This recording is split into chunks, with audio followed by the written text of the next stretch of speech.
ലോകം ഒന്നടങ്കം കണ്ണുനട്ട് കാത്തിരിക്കുന്ന ഓസ്കാർ അവാർഡ് പ്രഖ്യാപന വേദി ഹോളിവുഡ് നടി ബ്ലാങ്ക ബ്ലോങ്കോ ജീവിതത്തിൽ ഒരിക്കലും മറക്കില്ല. സംഭവിച്ചത് എന്താണെന്ന് ലൈവായി അവർക്ക് മനസ്സിലായില്ലെങ്കിലും ലോകത്തിന് മൊത്തം മനസ്സിലായി.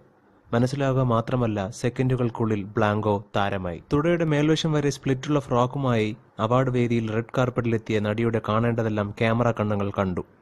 നിമിഷ നേരത്തിനുള്ളിൽ ലോകമെങ്ങും ചിത്രങ്ങൾ പരന്നു. അടിവസ്ത്രം പോലും ഇല്ലാതെയായിരുന്നു നടി പരിപാടിക്ക് എത്തിയത്. പേര് പോലെ തന്നെ സർവവും ബ്ലാങ്ക് ആക്കിയായിരുന്നു നടി 89ാം ഓസ്കാർ അവാർഡിന്റെ റെഡ് കാർപ്പറ്റിലെത്തിയത്. തുടയുടെ മുകൾ വശം വരെ കീറലിട്ട മഞ്ഞ ഗൗൺ അകന്നു മാറിയതോടെ നടിയുടെ സ്വകാര്യ ഭാഗങ്ങളെല്ലാം അനാവൃതമായി. ലോകം കണ്ട ഏറ്റവും ദാരുണമായ വാർഡ്രോബ് മാൽ ഫംഗ്ഷനിലൂടെ ഇരയായതോടെയാണ് ബ്ലാങ്കോ ബ്ലോങ്കോയുടെ ഈ രഹസ്യം കാണികൾ അറിഞ്ഞത് എന്ന് മാത്രം. റെഡ് കാർപ്പറ്റിൽ ക്യാമറ കണ്ണുകൾക്ക് നേരെ നോക്കി നടി പുഞ്ചിരിച്ചുകൊണ്ടു നിന്നു. എന്നാൽ ക്യാമറ കണ്ണുകൾ ഫോക്കസ് ചെയ്തത് നടിയുടെ മുഖത്തല്ല എന്ന് മാത്രം. ഇക്കാര്യം നടി ഒട്ടും അറിഞ്ഞതുമില്ല. അക്കാദമി അവാർഡ് വേദിയിൽ വേറെയും നടിമാർ സ്പ്ലിറ്റുള്ള ഗൗണുമായി എത്തിയിരുന്നെങ്കിലും ആരും ഇത്രയ്ക്ക് എക്സ്പോസ് ആയിരുന്നില്ല. ഓരോ തവണ മുന്നിലെത്തി ബ്ലാങ്കോ പോസ്റ്റ് ചെയ്തപ്പോഴും ക്യാമറയ്ക്ക് ചാകരയായിരുന്നു എന്ന് ഇംഗ്ലീഷ് മാധ്യമങ്ങൾ പറയുന്നു. ലോകം മൊത്തം ഉറ്റുനോക്കുന്ന ഒരു വേദിയിൽ വെച്ച് വാർഡ്രോബ് മാൽ ഫംഗ്ഷന് ഇരയാകുക എന്നത് ഒരു നടിക്ക് ആലോചിക്കാൻ പോലും പറ്റാത്ത കാര്യമാണ്. ക്യാമറയ്ക്ക് മുന്നിൽ പോസ്റ്റ് ചെയ്ത ബ്ലാങ്കോ അറിഞ്ഞുകൊണ്ടാണോ ഈ പണിക്ക് നിന്നതെന്ന് വരെ സംശയം വരുന്നുണ്ട്. കൂടുതൽ വിശേഷങ്ങൾക്ക് ഈ ചാനൽ മറക്കാതെ സബ്സ്ക്രൈബ് ചെയ്യുക.